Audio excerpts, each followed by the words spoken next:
মিরপুরের কালকে যেহেতু day night game, so hopeful ভালো উইকেট থাকবে। অবশ্যই, যেহেতু আমরা ফাইনালে উঠছি, আরেকটা ম্যাচ খেলার স্কোপ বাড়ছে, আর ওয়ানডে সিরিজের আগে খুব ভালো একটা প্রিপারেশন আমাদের জন্য। সো হোপফুলি কালকের ম্যাচটা আমরা আরও বেটার ক্রিকেট খেলতে পারবো। এখানে কেমন উইকেট প্রত্যাশা করছেন? যেটা আমরা শুনলাম যে বগুড়াতে এবং রাজশাহীতে খুব ভালো উইকেট রয়েছে।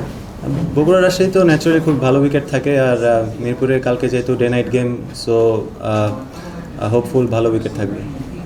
সাইদ ভাই, ওয়েস্ট ইন্ডিজের সাথে আপনি খুব ভালোভাবে শেষ করেছেন, আপনাদের খুব ভালো একটা ইনিংস ছিল, বিসিএলটা পাচ্ছেন পাকিস্তান সিরিজের আগে। ব্যাক অফ দ্য মাইন্ড ওটা থাকে কিনা যে আসলে ন্যাশনাল টিমের প্রস্তুতি হিসেবে আসলে সিরিজটা, এই টুর্নামেন্টটা?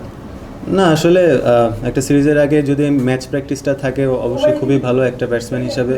সো ওটাই আর কি, যে ম্যাচ যেখানে খেলি না কেন নিজের 100% দেওয়ার চেষ্টা করি।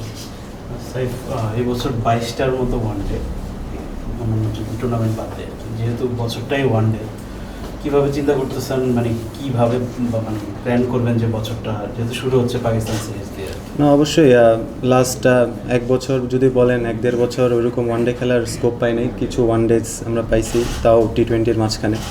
সো এখন যেগুলোই ওয়ানডে সিরিজ আছে, অবশ্যই প্রিপারেশনটা অনেক বেশি ইম্পর্টেন্ট হবে, যে গ্যাপগুলো থাকবে। সো প্রিপারেশনটা আমার মনে হয় এখানে কি, আমরা এখানে ওয়েস্ট ইন্ডিজের সাথে খেললাম অক্টোবরে, ক্রিকেট অনেকটাই স্পিনিং উইকেট ছিল, আর কালকে এখানে বিসিএল যেহেতু আপনারা একটা ম্যাচ খেলতেছেন, একটু মানে একটা ইন্ডিকেশন পাবেন কি না যে পাকিস্তান সিরিজে কেমন হতে পারে বা কী ধরনের? না, অবশ্যই আসলে তখন কি উইকেট থাকবে এটা আসলে জানি না, বাট কালকে হোপফুলি লাস্ট আমরা যে টি20 টুর্নামেন্টসগুলো খেললাম উইকেট ভালো ছিল অনেক, যদি এরকম থাকে অবশ্যই আমার মনে হয় স্পোর্টিং উইকেট ছিল, ব্যাটসম্যান বলার দুজনেই হেল্প পাবে অবশ্যই। সাইদ, গত বছরের শেষ ভাগটা যদি ধরি, যে আপনি কামব্যাক করেছেন ন্যাশনাল টিম, এশিয়া কাপে দুর্দান্ত খেলেছেন, তারপর ওয়ানডে সবশেষ ম্যাচও 80 করেছেন ওয়েস্ট ইন্ডিজের সাথে। এই বছরটা বিপিএল গিয়েছে, তারপর বিসিএল, কিন্তু ন্যাশনাল টিমের কালারটা শুরু করবো নিশ্চয়ই, যেভাবে শেষ করছেন সেখান থেকে শুরু করার একটা ব্যাক অফ দ্য মাইন্ড আপনার প্ল্যান নিশ্চয়ই আছে। না, অবশ্যই এরকম বাড়তি কোনো এক্সপেকটেশন নাই নিজের উপর, বাট চেষ্টা করব যত ভালো ক্রিকেট খেলা যায়, যত ভালো শেপে আসা যায়।